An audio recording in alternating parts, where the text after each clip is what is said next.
और वहीं इससे पहले भाजपा के पक्ष में प्रचार के लिए मणिपुर पहुंचे केंद्रीय गृह मंत्री अमित शाह ने चुराचांदपुर में पहली रैली के दौरान कहा कि उनकी सरकार कुकी उग्रवादी संगठनों को मुख्यधारा में वापस लाएगी।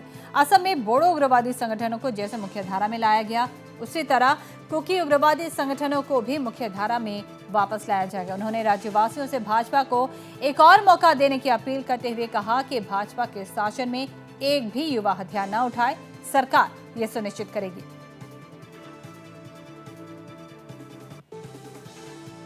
ये वर्ष आजादी का अमृत महोत्सव है और मणिपुर का गोल्डन जुबली वर्ष। इस वर्ष में मैं यहां पर आप सबके बीच में ये बात कहने आया हूं कि एक और 5 साल हमें दे दीजिए। कुकी जितने भी हथियारी ग्रुप हैं सबके साथ चर्चा कर 5 साल में एक भी कुकी युवा हाथ में हथियार नहीं पकड़ेगा। इस प्रकार की स्थिति की हम यहाँ पर सर्जन करेंगे और ये हमने कर दिखाया है। आसाम में बोडोलैंड की पूरी समस्या को आज समाधान कर बोडोलैंड विकास के रास्ते पर आगे बढ़ी। आज एक भी बोडो युवा के हाथ में हथियार नहीं है, उसके हाथ में लैपटॉप है, उसके हाथ में इंडस्ट्री की चाबी है, उसके हाथ में मोटरसाइकिल और गाड़ी की चाबी है। हमने कार्बी एरिया में भी ये कर दिखाया है। कुल मिलाकर उत्तर पूर्वी राज्यों में 9,500 से ज्यादा आतंकवादी संगठनों से जुड़े हुए युवाओं ने आत्मसमर्पण कर आज अपने आप को मेन स्ट्रीम में लाने का काम किया और मुझे पूरा भरोसा है कि सभी कुकी संगठनों के साथ हम मन से बात करेंगे और मेरे कुकी युवाओं को भी नया जीवन देश के विकास में, इस पहाड़ के विकास में, मणिपुर के विकास में जोड़ने का काम मोदी जी के नेतृत्व में भारतीय जनता पार्टी की सरकार करेगी। और वहीं उन्होंने कहा कि भाजपा ने यह वादा किया था कि उनकी सरकार के आने के बाद राज्य से आर्थिक नाकेबंदी को खत्म कर दिया जाएगा और भाजपा सरकार ने ऐसा कर दिखाया है। मित्रों, हमने कहा था कि हमें मणिपुर में सरकार बनाने का मौका दीजिए।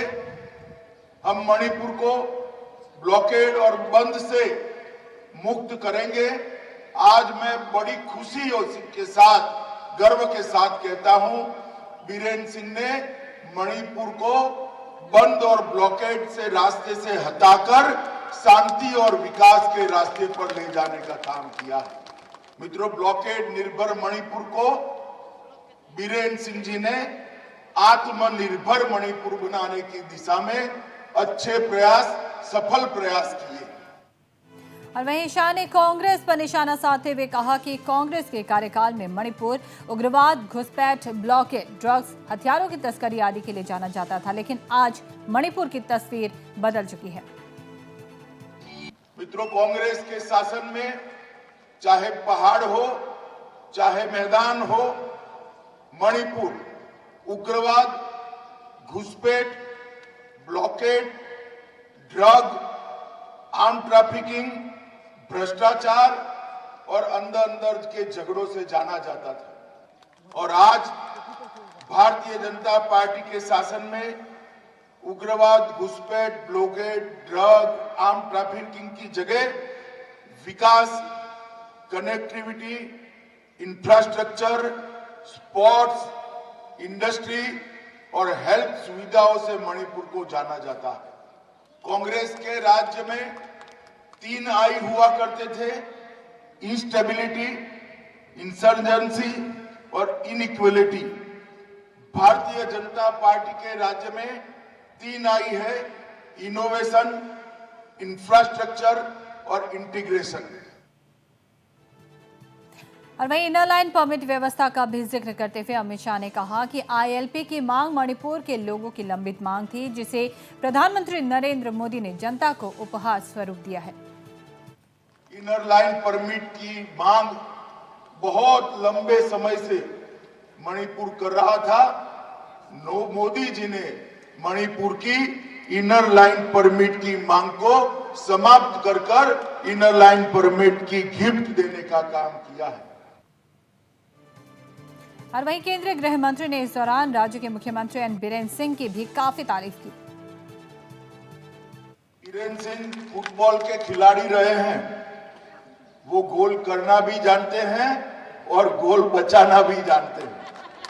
बीरेन्द्र सिंह जी ने भ्रष्टाचार बंद और हिंसा के गोल जो मणिपुर विरोधी लोग करते थे उसको रोकने का काम किया है और इसके साथ साथ कनेक्टिविटी, विकास और शांति का गोल दागने का भी काम किया है। और वहीं जनता को संबोधित करते हुए अमित शाह ने कहा कि पूर्वोत्तर के विकास, मणिपुर के विकास के लिए सरकार प्रतिबद्ध है। उन्होंने कहा कि भाजपा मणिपुर को स्पोर्ट हब में बदलेगी। उन्होंने कहा कि 8,000 करोड़ के निवेश के साथ सबसे बड़े खेल विश्वविद्यालय की नींव रख मोदी सरकार ने इसकी पहल कर दी है। मित्रों, हम मणिपुर को देश के सबसे बड़ा खेलों का, स्पोर्ट्स का हब बनाना चाहते हैं। यहाँ के युवाओं को ड्रग और हथियारों से मुक्त कर खेलों में, ओलंपिक खेलों में गोल्ड मेडल जीत कर आने वाले युवा बनाने का स्वप्न हमारे देश के प्रधानमंत्री नरेंद्र मोदी जी देख रहे हैं।